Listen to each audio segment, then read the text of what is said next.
하나님 아버지 감사합니다.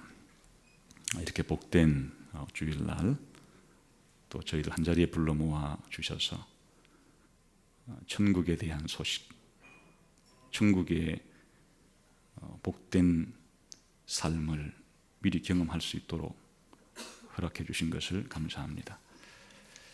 이 시간도 성령님을 통해서 우리의 어두워진 눈과 어두워진 귀를 열어주셔서 더 잘 보고 더 잘 이해하고, 그래서 우리 삶을 좀 더 하나님께서 원하시는 대로 그렇게 살아갈 수 있는 저희 모두가 되게 해 주옵소서.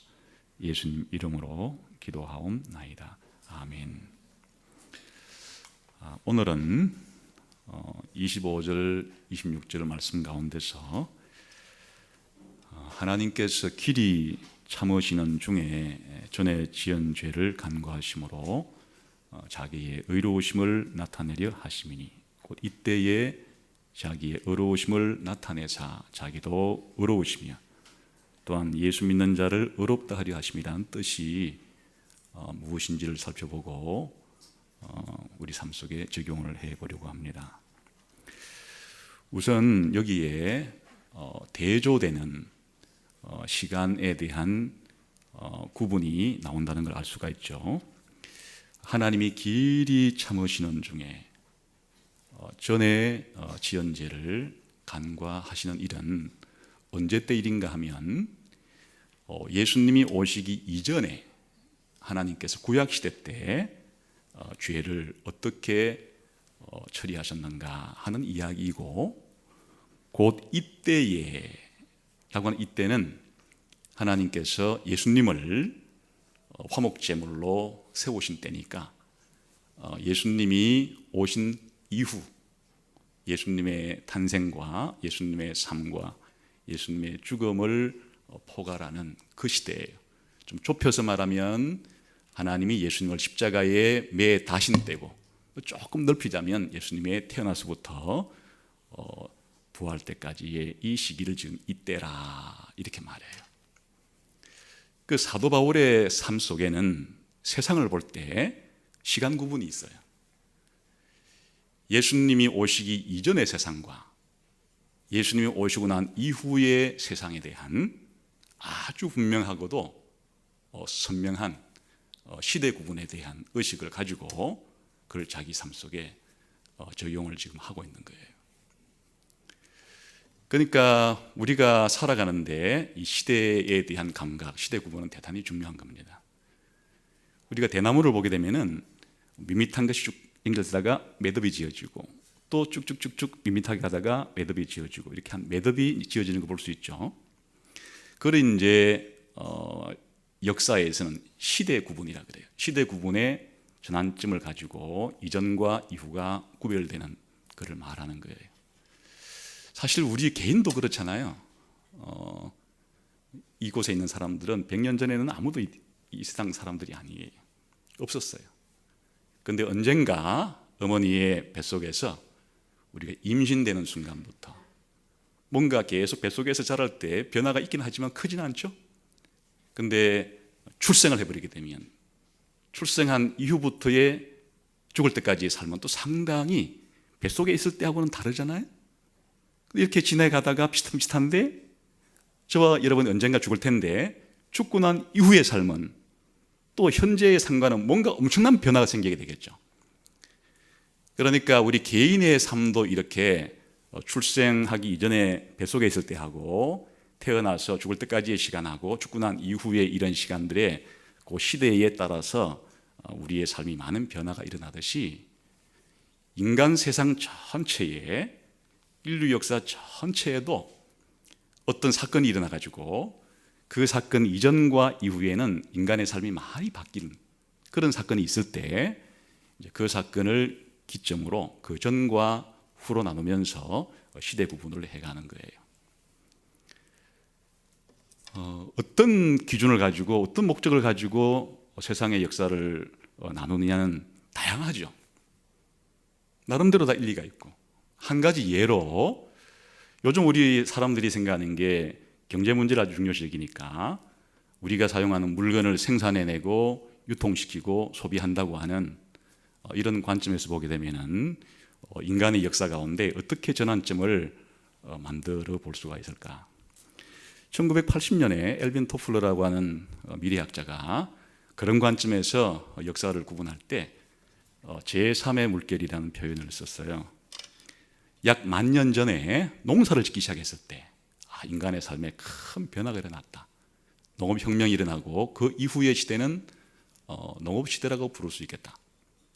그런데 그렇게 시간이 지나다가 1750년쯤 산업혁명이 일어나고 난 이후에는 대량 생산과 대량 소비가 일어나는 그런 시대로 접어들었으니까 또 한 번 시대 구분을 할 수가 있겠다. 그래서 이제 그 이후부터를 산업시대라 그러죠. 산업혁명이 일어난 이후를 제2의 물결이라고 부르면서 산업시대라고 이름을 붙였고, 그런데 1950년 이후로부터 새로운 정보를 바탕으로 하는 산업이 발전되게 되면서 우리가 흔히 말하는 정보화 사회로 진입이 되면서 또 한 번 세상의 이런 생산 방식과 유통 방식이 바뀌게 되었다. 이걸 제3의 물결이라고 부르자.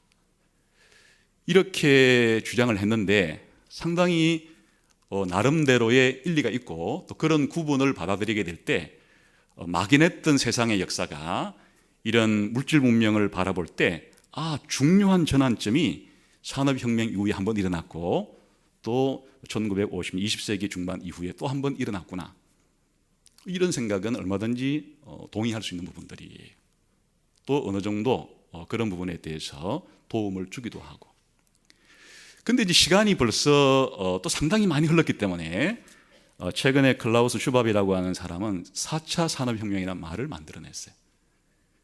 1750년부터의 시간도 단순히 그렇게 구분하기보다는 좀 더 세분해야만 세상의 변화를 이해할 수가 있겠다. 가만히 들여다보면 2차 물결을 2개로 쪼개고 3차 물결을 2개로 쪼개가지고 4개를 만들었다는 걸 알 수 있어요.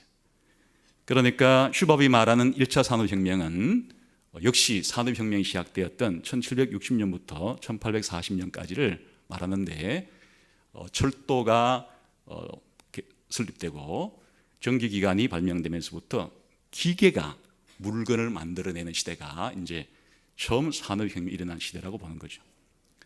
그런데 19세기 중엽부터 전기가 중심이 돼가지고 그렇게 또 대량 생산 조립 라인을 만들어 가지고 엄청나게 대량 생산할 수 있는 길을 열었기 때문에 이제 그 시기를 제2차 산업혁명 시기라고 불러요.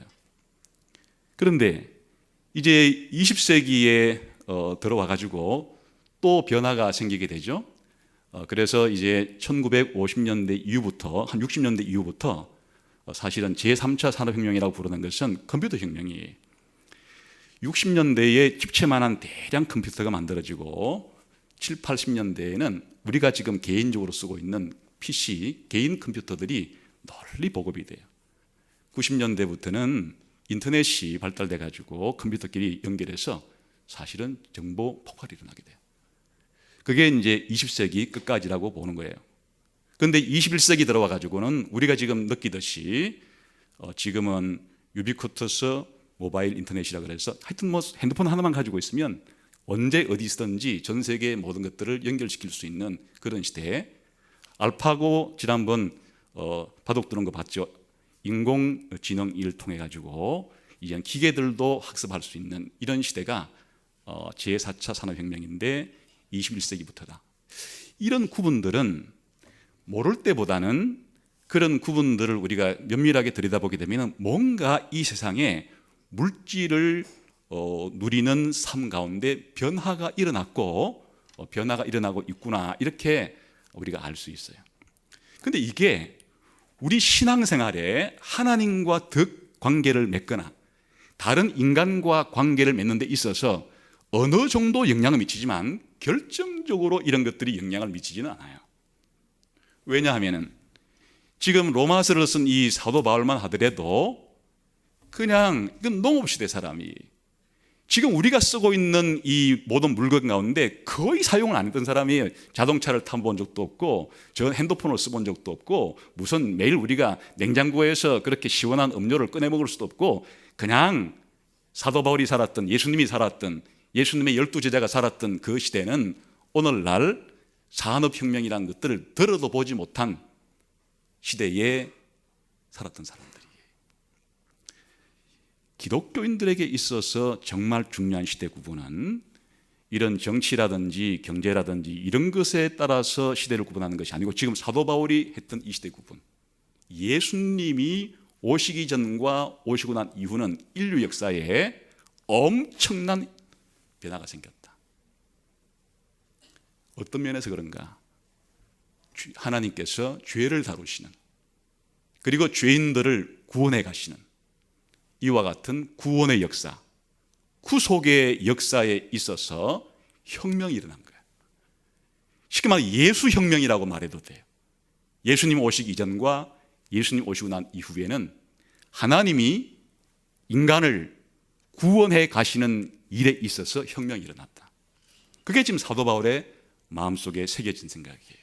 하나님이 구약시대 예수님이 오시기 이전에 오래 참으시는 중에 전에 지은 죄에 대해서는 간과하신다는데, 이때 예수님이 오시고 난 이후에 하나님이 예수님을 십자가에 매단 이후부터는 전혀 죄에 대해서 하나님께서 다른 방식으로 다루기 시작했다, 이 말이에요 지금.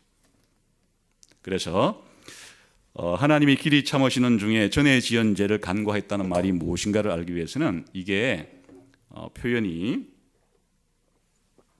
우리가 흔히 사용하는 구약시대의 이야기예요. 그러니까 전에 지은 죄 하니까 잘못 알아듣게 되면은 너희들이 예수님 믿기 이전에 지은 죄를 하나님께서 간과했다, 이렇게 알아듣기 쉬운데 그런 뜻이 아니고 시대적인 이야기. 예수님이 오시기 이전에 구약시대 때 하나님께서 지어졌던 모든 죄에 대해서 하나님께서는 간과하셨다. 그렇게 하심으로써 자기의 의로움을 드러내셨다, 이런 말인데요. 여기에 이제 간과라는 말이 이런 말이 아니에요. 하나님이 오래 참으시는 중에 구약시대 때 지어졌던 모든 죄들을 동물 제사를 드릴 때 죄를 용서해 주었다, 그런 말이 아니에요. 여기 간과라고 하는 말은 죄의 용서, 죄의 사면, 이런 말하고는 전혀 다른 말이고, 처벌하지 않고 넘어갔다는 말이에요. 하나님께서 오래 참으시는 중에 구약시대 때에 지어졌던 이 모든 죄들에 대해서 처벌하지 않고 넘어갔다. 처벌하지 않고 넘어갔다는 말이 무슨 말인가? 이게 이제 요즘에 우리가 사용하는 용어로 좀 바꾸게 되면은 집행유예라는 말과 거의 비슷한 말이에요. 이 집행유예라는 말은 알죠? 재판을 해가지고 죄가 있다고 유죄를 선언하는 거예요. 그럼 죄가 있다고 유죄를 선언하게 되면 죄값을 치르도록 벌을 내려야 해요. 그런데 죄는 있다고 유죄를 내리고 난 다음에 죄를 처벌하는 것을 일정 기간 동안에 미루는 것을 죄에 대한 처벌을 미룬다고 하는 거죠. 그러니까 집행유예라는 거예요. 그러니까 이제 구약시대 때 어떤 일이 생겼는가 하니까 모세를 통해서 하나님께서 레위기에 제사법을 가르쳐 줬잖아요. 그래 이제 제사 제도를 통해서 하나님이 죄 용서하는 방법을 가르쳐 주신 거란 말이죠. 그래 모세도 아론도 또 이제 이스라엘 백성들도 뭐 다윗도 쉽게 말하면 솔로몬도 이사야도 예레미야도 구약 시대에 그런 하나님의 백성들이 거기에 따라서 이 동물로 제사를 드렸지 않겠어요? 그러면 하나님께서 제사를 드렸으니까 지난 시간에 생각했던 것처럼 그 동물이 제사를 드린 사람의 죄를 대신해서 그렇게 벌을 받았고 용서를 받았다고 생각하기 쉬운데 그렇게 말하지 않는 것이에요. 구약시대 때는 하나님께서 죄에 대한 물론 용서를 해 주었는데 죄에 대한 형집행, 처벌은 미룬 채로 지금까지 오셨다. 그러면 이 모세와 아론과 다윗과 솔로몬 같은 이런 하나님의 백성들이 죄를 분명히 용서받았는데 그럼 처벌을 미뤘다니 이게 무슨 말인가? 하나님의 공의는 죄가 있을 때 죄를 어떻게 하는 게 공의예요? 처벌하는 게 공의고, 또 죄를 지은 사람을 그냥 아무 이유 없이 그냥 용서해 주는 건 불의한 일이란 말이죠. 그래서 이제 구약시대 때 하나님이 뭘 가르쳐 줬다고요? 사람 대신에 누구를? 동물을 사람 대신에 벌받게 하고 용서를 받게 했는데 실제로 그게 처벌이 아니에요. 어떻게 그게 처벌이에요? 아론이 이스라엘 백성의 죄값을 다 1년 동안 대신 담당할 그 동물을 잡아가지고 지성소에 들어가서 1년에 한 번씩 그렇게 피를 뿌리면서 그 다음에 1년치 죄를 용서받았는데, 그 염소가 어떻게 이스라엘 백성 전체를 대신한 이스라엘 백성이 받아야 될 그 처벌을 그 염소 한 마리가 그렇게 죽음으로 그 처벌이 그 염소 한 마리에게 이스라엘 백성 전체의 1년치 죄가 어떻게 그게 값이 맞는다는 말이에요. 처벌을 안 해. 하나님께서 처벌을 그냥 연기했어요. 언제 처벌하시려고? 구약시대 때 이스라엘 백성이 동물로 제사를 드렸던 그 사람들에 대한 죄 처벌도 언제 하셨다는 얘기예요? 바로 이때에. 이때라는 게 언제라고요? 하나님이 예수를 그의 피로써 화목제물로 세우신 그때에 죄에 대한 처벌을 하신 거예요. 그러니까 쉽게 말하면 구약시대 때 물론 죄를 용서받기는 했지만 그 용서받기 위한 죄의 처벌은 대신 받으심으로써 우리가 용서받는 건데, 실제로 짐승들이 대신 처벌을 받을 수가 없죠. 받은 것이 아니고 단지 짐승들은 상징적으로만 너희들의 죄가 누군가 대신 받아야만 너희 죄가 용서된다고 하는 것을 상징적으로만 보여줄 뿐, 실제로 동물들이 죽임을 당했다고 해서 거기에 이스라엘 백성들의 죄가 하나님이 처벌하신 게 아니란 말이에요. 그러니까 이스라엘 백성들의 모든 구약시대 때 아담부터 시작해가지고 예수님이 오시기 전까지 하나님이 죄를 용서해 준 사람들의 그 용서는 무엇을 근거로 했는가 하니까 그런 동물들이 아니고, 실제로 이때 하나님께서 예수님을 이 땅에 오게 해가지고 십자가를 지게 할 때 예수님이 십자가에 죽으신 그 죽음의 시간에 그 모든 죄의 형벌을 쏟아부으신 거예요.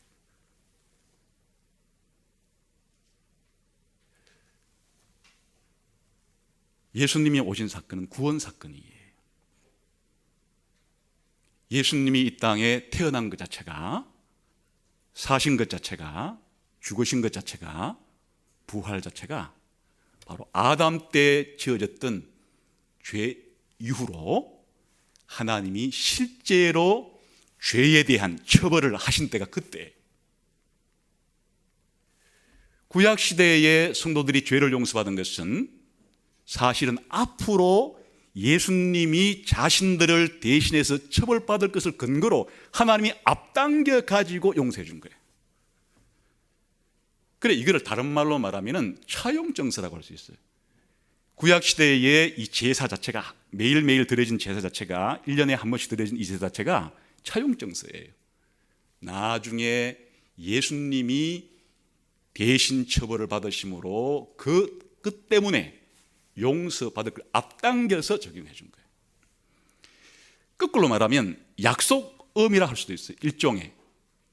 나중에 이 사람들의 완전한 죄에 대한 용서는 무수로만 구약시대에 살았던 사람들도 완전한 죄 용서를 받는 거니까 예수님이 그들을 대신에 처벌받을 십자가의 죽음을 통해서 그들의 죄도 완전히 용서를 받는 건데, 그거를 제사 때마다 사실은 약속음을 발행하는 방식으로 그렇게 해 왔다는 말이에요.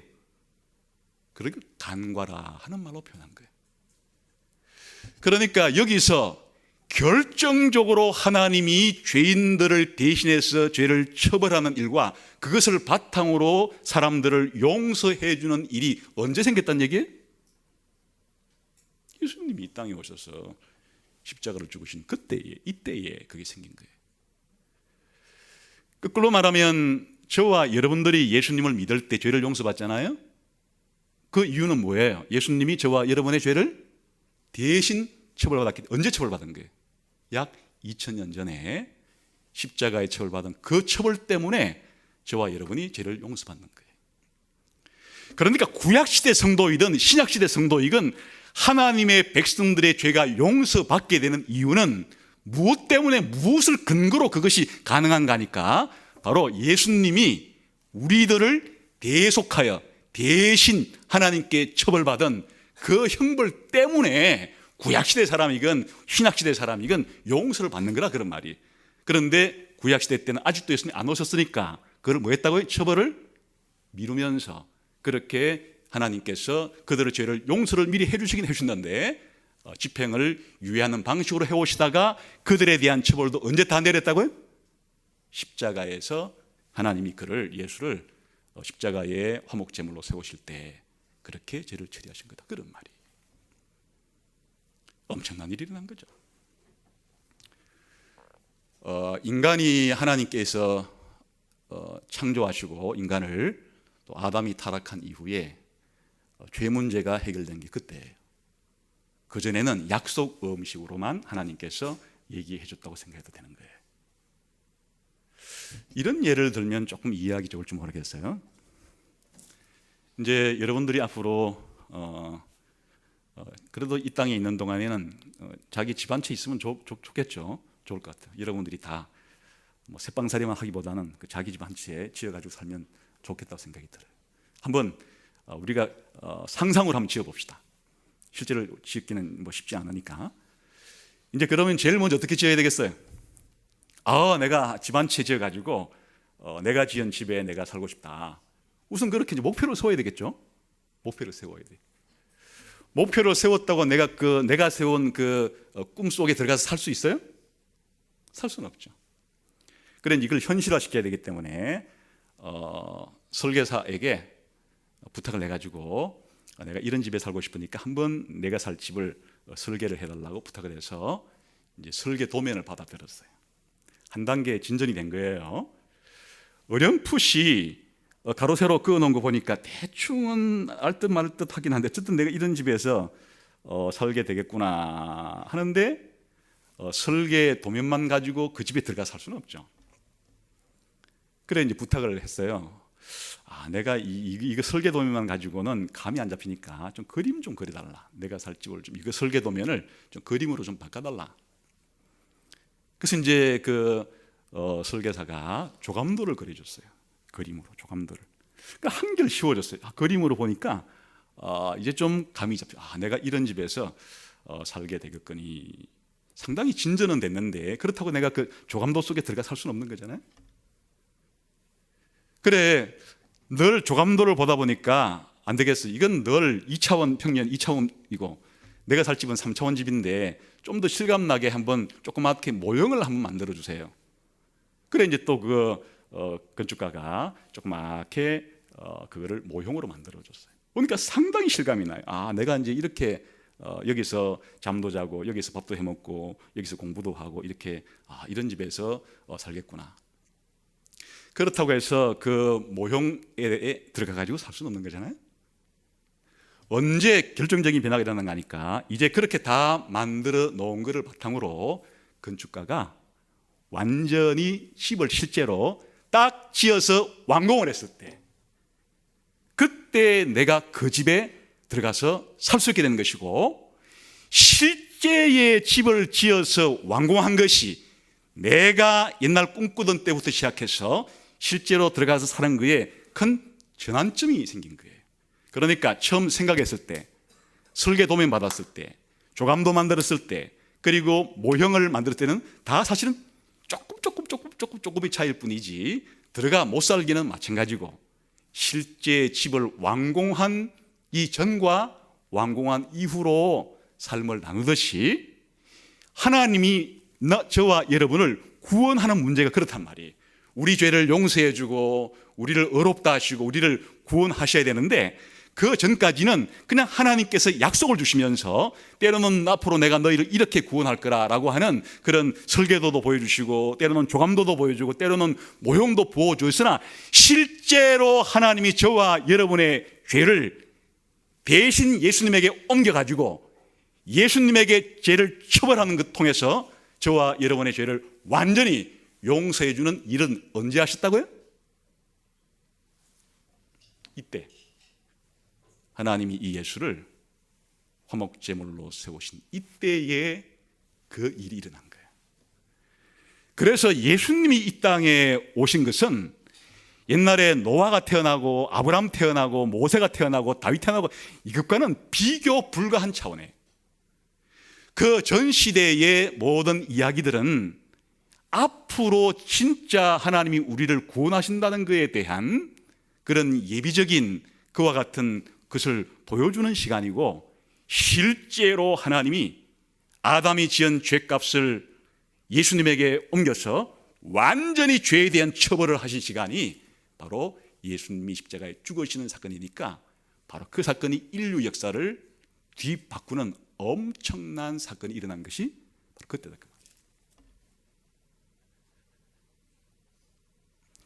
그러니까 오직 예수님을 바라보는 각도는 다른 인간들을 바라보는 것과는 차원이 전혀 다르죠.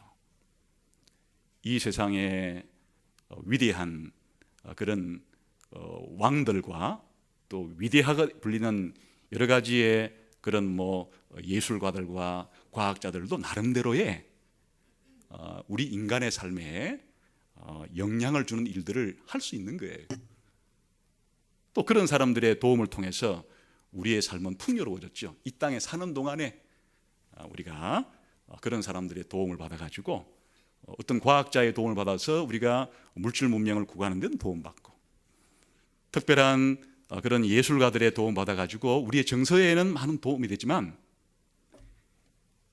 죄를 반드시 벌하시는 하나님의 공의 앞에서 하나님의 공의를 완전히 만족시켜 줄 수 있는 일을 하신 분은 상천하지에 예수님밖에 없고, 하나님께서 그 예수님에게 하나님이 앞으로 구원해 줄 모든 사람들의 죄를 다 떠넘겼어 그에게 처벌을 하심으로 이제는 예수 믿는 사람들에게는 더 이상 죄의 처벌을 내리지 않는, 죄를 완전히 사면해 주시는, 그리고 그를 구원해 주시는 그런 일들을 예수님께 했다, 그런 말이에요.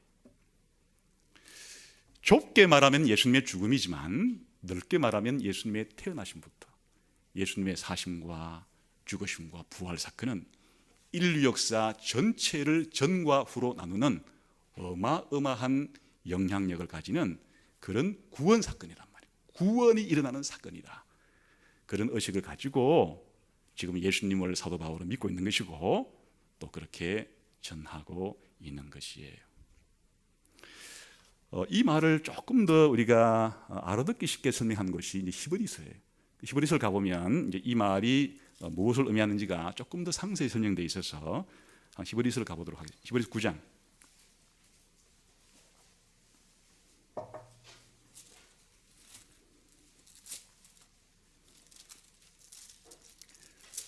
히브리서 9장과 10장은 그 8장 끝부분에 예레미야의 새 언약 예고를 통해서 구약 시대 때 그 옛 언약과 예수님이 오시고 나서 체결된 새 언약의 비교를 하면서 옛 언약이 문제가 있기 때문에 폐기가 되고 새 언약이 시작이 되었다 하는 이제 설명을 하고 있는 중이에요. 그래서 9장 10장이 다 그런 내용인데 시간상 다 볼 수는 없고 중요한 몇 부분을 보면서 비교를 한번 해보겠어요. 우선 9장 1절부터 한번 읽어볼까요? 시작.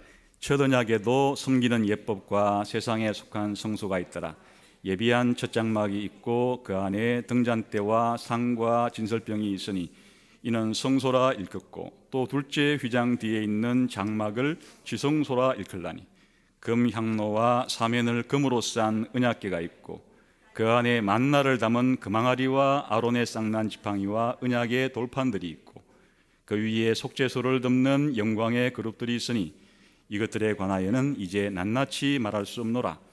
이 모든 것을 이같이 배하였으니 제사장들이 항상 첫 장막에 들어가 섬기는 예식을 행하고 오직 둘째 장막은 대제사장이 홀로 1년에 한 번 들어가되 자기와 백성의 허물을 위하여 드리는 피 없이는 아니하나니.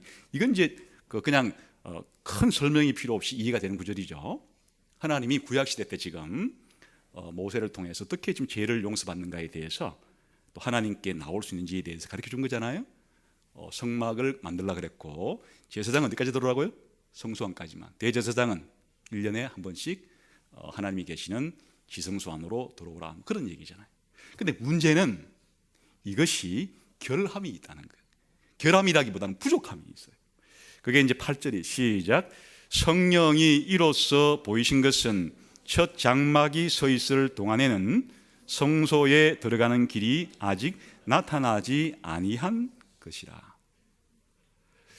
지성소에 들어간다는 의미는 뭔가니까 살아계신 하나님께 우리가 나아간다는 얘기예요. 그 하나님의 환영을 받고 하나님께 찬양하고 감사하고 하나님의 사랑을 받아들이고 하나님과 교제하고 하는 그런 길이 이 구약시대의 이 제사 제도에는 막혀 있었다. 일반 백성들은 지성소에 들어갈 길이 막혀 있었어요. 대제사장이라고 부르는 한 사람만, 그것도 1년에 한 번씩 피 가지고 들어올 정도밖에는 허용이 안 됐고, 지성소에 들어가서 하나님을 예배하고 하나님과 만나서 교제하는 이런 것은 막혀 있었다. 또다시 9절에 시작. 이 장막은 현재까지의 비유니 이에 따라 드리는 예물과 제사는 섬기는 자를 그 양심상 온전하게 할 수 없는. 계속해서 이런 것은 먹고 마시는 것과 여러 가지 씻는 것과 함께 육체의 예법일 뿐이며 계획할 때까지 맡겨둔 것이니라. 그러니까 물론 하나님께서 죄의 용서를 선포하긴 하신다는데 온전히 그의 내면 자체가 완전히 그렇게 변화되는, 그리고 육체 손 씻고 뭐 이렇게 해서 그런 법들을 따라서 그런 것은 하지만 진짜 영원한 속죄, 이와 같은 일들은 아직까지도 개혁의 때까지 미루어 둔 거라.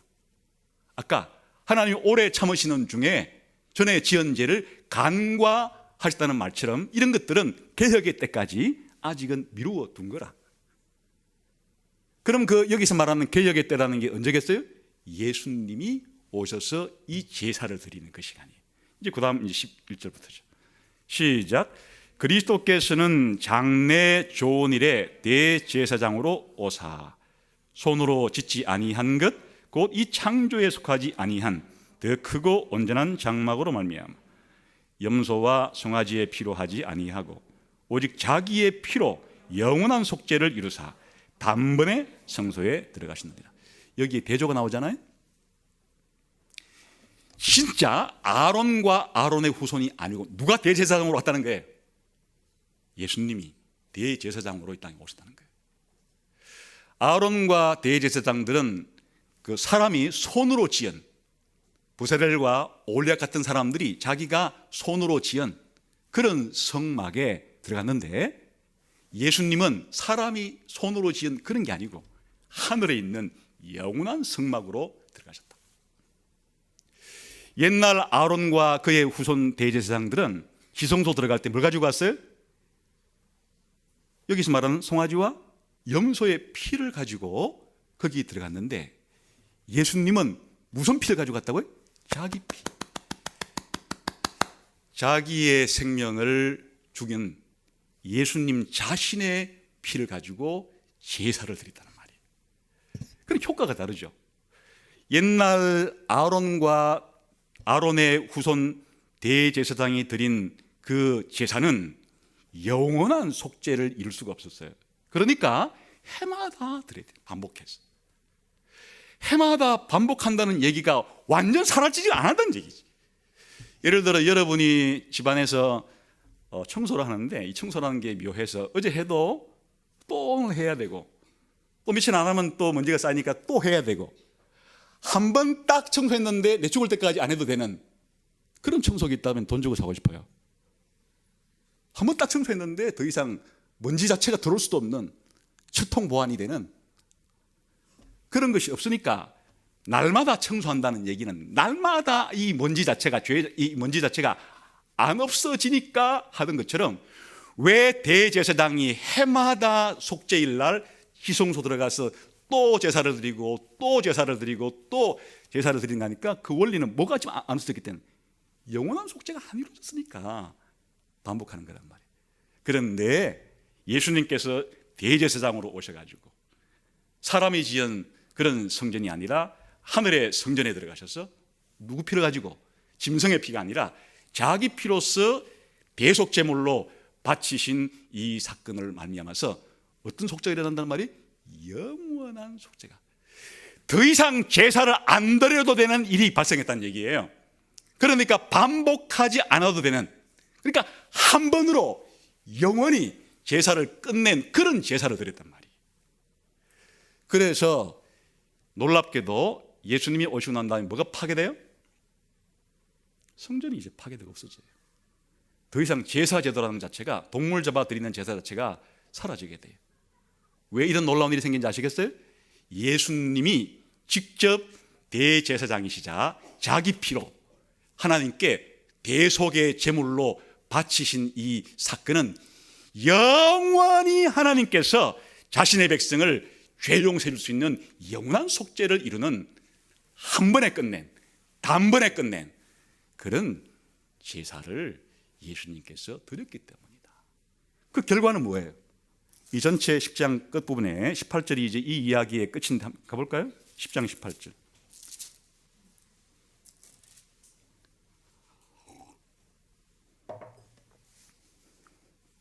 같이 읽어봅시다. 시작.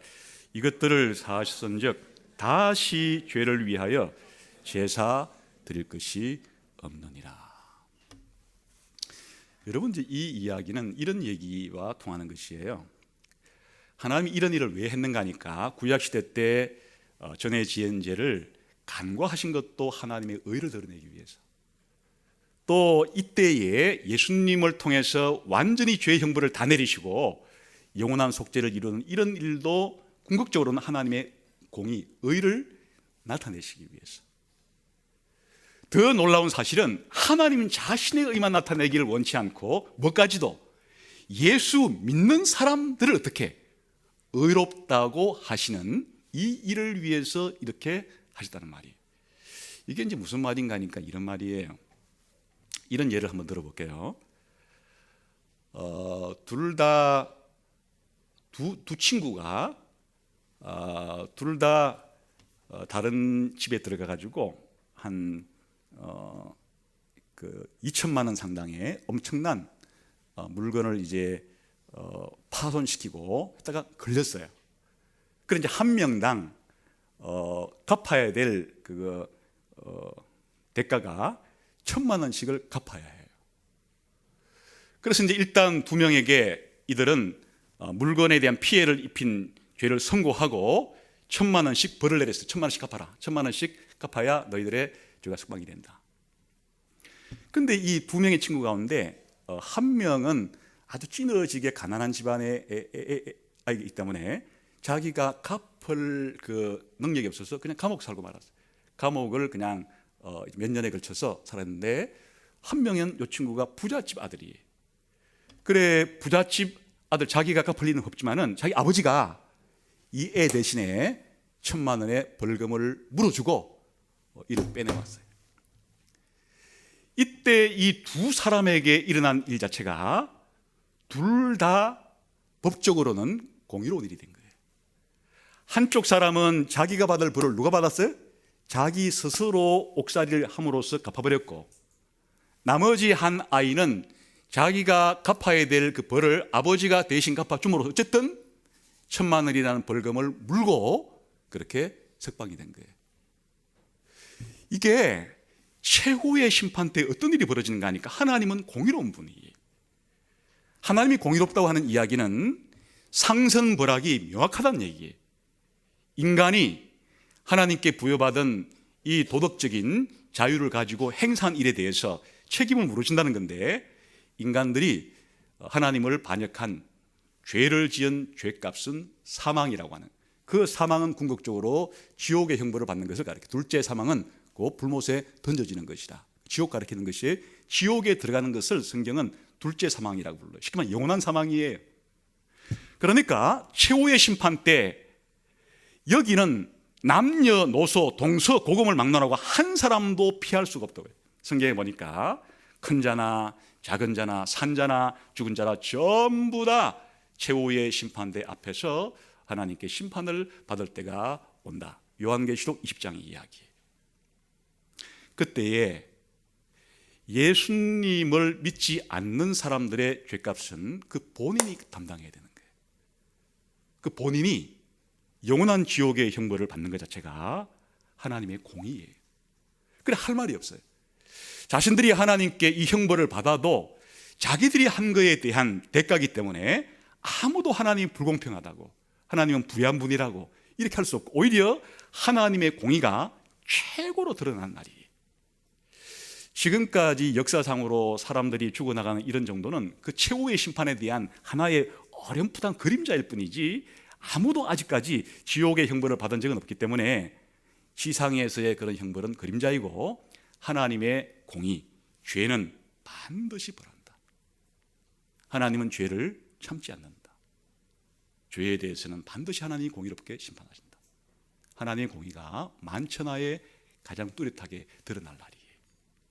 근데 이상한 것은 사실은 신자들을 죄 용서해 주시고 천국 보내시는 일인데, 이건 원래 똑같이 아담의 후손으로 태어났을 때 모든 사람이 죄를 범하였음에 하나님의 영광이 이르지 못한 상태는 똑같은 상태였는데, 어떻게 예수 믿는 사람들은 하나님이 죄를 그냥 용서해 주고 그냥 너희들은 이제 영생을 줄 테니까 영원한 새하늘과 새 땅에서 나와 함께 영원히 살자, 이러면 하나님이 불의한 분이 되는 거예요.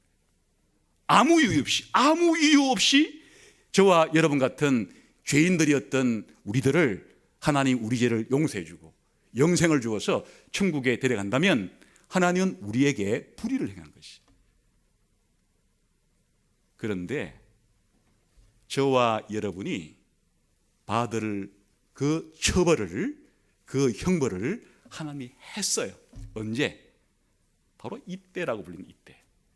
하나님이 예수를 그의 피로 말미암는 화목제물로 세우신, 골고다 언덕에서 세워진 그 십자가 위에서 하나님, 나의 하나님 어찌 나를 버리시나이까 라고 외치는 그 예수님이 저와 여러분이 영원토록 지옥에서 받아야 될 형벌을 영원히 단번에 대신 받으신 구원 사건이 바로 하나님이 예수를 그의 피로 말미암는 화목제물로 세웠다는 말이에요.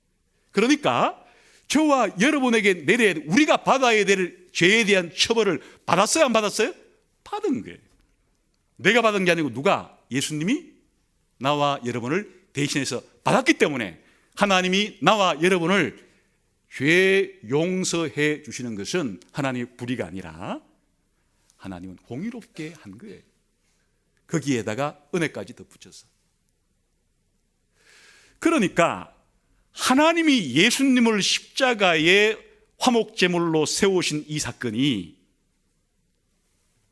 하나님도 의로우시고 예수 믿는 자들도 의롭게 하시는 하나님의 방법이라고 그렇게 말하는 거예요. 이것은 우리가 하나님을 대할 때 불변의 원칙이에요. 내 마음대로 하나님을 상상할 수는 없어요. 앞으로 예수 믿지 않는 불신자들에게는 반드시 형벌이 있을 것이에요. 그걸 피할 길이 없어요. 왜 그런가 하니까 자신의 아들을 예수님에게 공개적으로 십자가에서 죄에 대한 처벌을 내리신 하나님을 보건대 자기 아들도 아끼지 않고 저와 나와 여러분의 죄의 값을 대신 짊어진 예수님에게 처벌을 내리신 분이시라면 예수님을 믿지 아니하는 사람들에게 임할 그 형벌은 피할 길이 없다. 한 번 죽는 것은 사람에게 정한 것이지만은 그 이후에 심판이 있을 거라는 사실은 불변한 것이. 바울이 디모데에게 말할 때 하나님과 산자와 죽은 자를 심판하실 예수 그리스도 앞에서 내가 너를 명하노니 말씀을 제대로 믿고 전하는 삶을 바르게 살아라. 그러니까 오늘 예수님의 이 십자가 사건이 어마어마한 인류 역사를 뒤바꿔 놓는 구원 사건이 될 수 있었던 것은 그때 하나님이 뭘 했다고요? 죄에 대한 처벌을 내리신 시간이라. 그러니까 이제 사실 말하자 그러면 하나님이 죄에 대해서 반드시 처벌하시는데 시기적으로 말하면 두 시기에 하나님이 이걸 행하시는 거예요. 결정적으로 불신자들에게는 하나님이 그 죄에 대한 처벌을 언제 하세요? 지금은 다 미뤄놓은 상태. 언제 하세요? 최후의 심판 때 이후에 영원한 심판을 그에게 내릴 때가 불신자들, 예수님 안 믿는 사람들이 자신의 죄에 대해 처벌받는 시간이에요. 그런데 저와 여러분들이 하나님께 죄에 대해 처벌받는 시간은 언제예요? 2000년 전에 예수님께서 저와 여러분을 대신해서 처벌을 받으신 거예요. 그러니까 예수님의 십자가 사건 죽음은 단순한 죽음이 아니에요. 나와 여러분들이 지옥에 들어갈 처벌을 지금부터 2000년 전에 예수님이 진짜 받으신 사건이에요. 그때 저와 여러분 받을 죄가 다 갚였어요.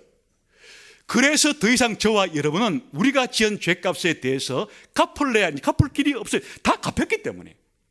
예수님이 다 갚았기 때문에 더 이상 우리의 죄는 거론할 이유가 없어요. 그러니까 저와 여러분들이 지금 당장 심장마비로 또 집에 가다 교통사고로 죽는다고 해도 우리가 지은 죄값에 따라서 지옥 가는 일은 생기지 않아요. 왜냐하면 이미 예수님이 들으신 죽음이 나하고 여러분들의 죄값을 대신해 죽은 대속의 죽음이자 제사를 이미 자기 피로 다 갚아버렸기 때문에 더 이상 예수 믿는 사람들에게는 정죄가 없는 것이에요. 더 이상 영원한 형벌이 부과되지 않는 것이에요. 근데 우리가 생각할 때는 좀 이런 생각이 있어요. 내가 예수님 믿고 났는데 자꾸 내가 죄를 짓단 말이죠. 거짓말도 하게 되고 또 내 생활에 게으름도 자꾸 생기고 또 뭔가 주변 사람들이 나보다 물질적으로 잘 되는 거 보면 배도 아프고 시기도 나고 또 이런 일들을 하는 걸 볼 때 내가 이 죄를 용서받지 못한 게 아닌가? 나는 이렇게 살다가 예수가족교회는 부지런히 댕기다가도 내가 이렇게 살다가 죽으면 이거 내가 지옥 가는 거 아닌가? 이런 일말의 의심들이 자꾸 자기한테 들어올 수가 있어요. 근데 지금 뭘 보고 있는 거예요?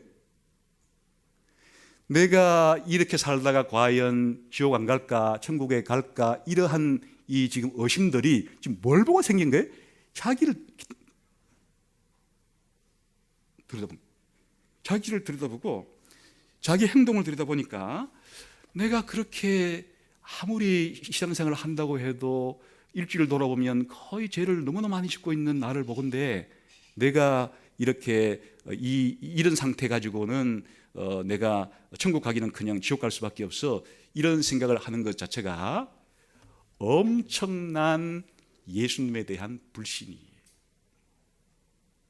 하나님이 예수를 믿는 나와 여러분들의 죄에 대한 처벌을 이미 십자가에서 예수에게 다 퍼부었거늘, 모든 진노를 쏟아부었거늘, 우리가 지옥에서 받을 영원한 그 죄값을 그의 아들 우리 주 예수 그리스도에게 다 옮겨서 다 받게 했기 때문에 더 이상 나와 여러분들이 이제는 우리의 죄값으로 받을 형벌이 사라지고 없어진, 영원히 사라졌거늘 예수님을 믿지 않고 예수님을 바라보지 않고 자꾸만 자기 행위를 보는 것은 예수님에 대한 불신이 되는 거예요. 그러니까 왜 예수 믿는 자들에게 칭의가 따르고 예수 믿는 자들에게 죄의 용서가 따르고 예수 믿는 자들에게 영생이 부여되고 예수 믿는 자들에게 천국이 약속되는가 하니까 예수님이 이 땅에 오셔서 행하신 그 사건이 구원 사건이란 말이에요. 그때 우리가 받을 구원이 일어난 거예요. 그러니까 우리가 바라볼 것은 자기가 아니죠. 예수님을 바라봐야죠.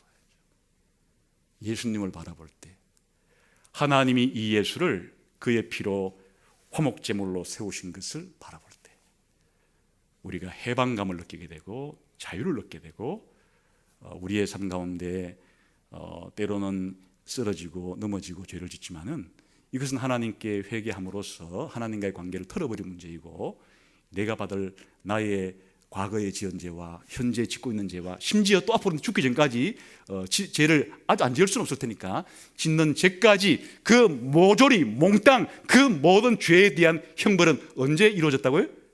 이미 예수님 십자가에 죽으실 때 그때 하나님이 내리신 거예요. 결론적으로 구약시대의 성도이건 신약시대의 성도이건 나중에 지옥까지 않고 천국에 들어갈 모든 하나님 백성에 대한 죄값 지불을 죄에 대한 형벌을 언제 하셨다? 예수님이 십자가에 죽으신 그 사건 때 하나님이 하셨다. 그래 구약시대 성도들에게는 하나님께서 물론 죄 용서를 선언해 줬지만은 무한 상태에서 죄에 대한 형벌을 계속 집행을 유예하시다가 구약 성도들에 대한 모든 죄의 형벌을 언제 하셨다고요? 이때에 예수님에게 하신 것이고 나하고 여러분들의 이런 죄값은 또 언제 해결해 주신 거예요? 거꾸로 2000년 전에 예수님에게 다 떠넘겼고 우리가 예수님 믿는 순간에 예수님과 접속됨으로써 그렇게 신약시대의 성도들의 모든 죄의 처벌은 이미 예수님이 십자가에서 죽은 그것으로 적용한 것이니까 한마디로 말하면 구약시대건 신약시대건 아담 이후로 구원받는 모든 사람들은 그 구원받는 사람들의 죄값을 누가 대신 담당하셨다고요? 예수님이 담당하셨다. 그러니까 예수님이 이 땅에 오신 사건 자체가 왜 주전과 주후로 나뉘느냐, 왜 예수님의 십자가에 죽은 사건 자체가 사도 바울이 말했을 때 그러나 이제는 하나님께서 하나님의 의를 만천하에 그렇게 공개적으로 드러내시고 누구나 남녀노소를 막론하고 예수를 믿기만 하면 영원한 속죄를 제공받는 이런 시대가 되게 되었는가.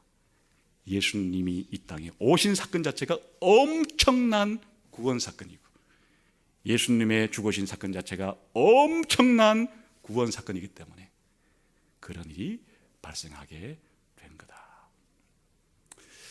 그러니까 우리 신자들이 세상을 바라볼 때 바라보는 역사관과 세계관은 불신자들이 바라보는 것과 좀 각도가 다르죠.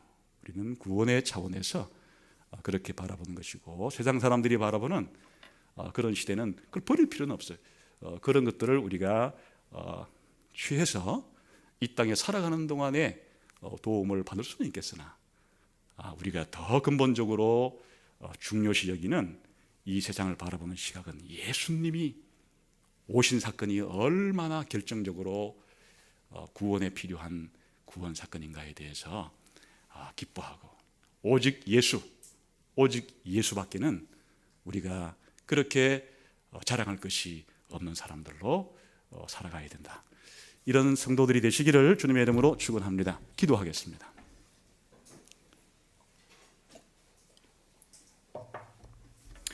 하나님 아버지, 예수님을 이 세상에 보내어 주신 것이 너무 감사하고 예수님이 나를 위해서 십자가 죽으신 것이 너무 감사하고 그 예수님을 믿고 내 모든 죄가 영원히 용서받게 된 것이 너무 감사하고 하나님 이 감사를 갚을 길이 없어서 한 주일 동안도 정말 하나님 앞에 다른 사람들에게 빚진 자의 심정을 가지고 감사하며 그렇게 주어진 삶을 살게 해 주옵소서. 함께 동성으로 기도하겠습니다.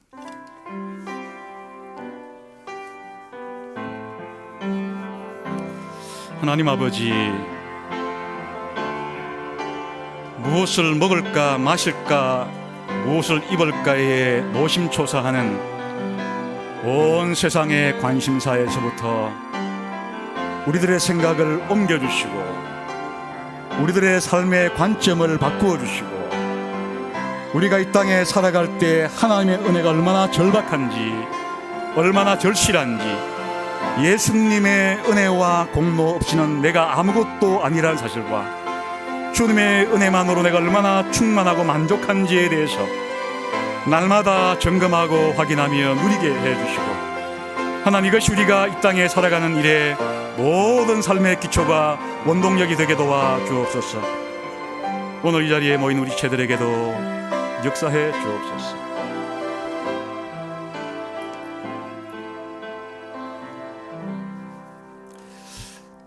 하나님 아버지, 참 세상 살아가기가 녹록지 않고 힘겹다고 느껴지는 시대에 우리 형제자매들이 놓여 있습니다. 그날 이 시간 사도 바울이 가졌던 그 생각, 사도 바울의 안목, 사도 바울의 믿음을 다시 한번 저희에게 허락해 주시기를 원합니다. 예수님이 오셔서 예수님이 나를 위하여 자기 목숨을 버리심으로 말미암아 내가 하나님께 영원한 사죄함을 얻었고 영원한 영생을 얻었고 하나님이 영원 무궁토록 나와 함께 하신다고 하는 이 확신이 흔들리지 않고 세상에 어떤 일을 겪든지 무슨 일을 만나든지 이런 일들을 이겨낼 수 있는데, 극복해낼 수 있는데 밑거름이 되고 원동력이 되게 해 주옵소서. 그래서 다른 사람들은 가문을 자랑하고 자신들의 부를 자랑하고 자신들의 외모를 자랑하고 각자 다른 사람보다 더 뛰어난 것을 가지고 자랑하지만 우리들은 오직 예수 그리스도, 내가 자랑할 것은 나를 위하여 십자가에 못 박히신 그리스도 이외에는 내가 무엇이 나에게 더 그리 필요한가? 오직 예수 그리스도 때문에 내가 살아도 예수를 위해서, 죽어도 예수를 위해서, 그렇게 예수님과 연합된 자로서의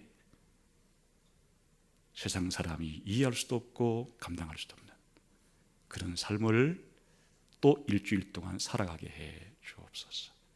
참으로 신비롭고 참으로 영광스러운 삶을 일주일 동안 살아가게 해 주옵소서.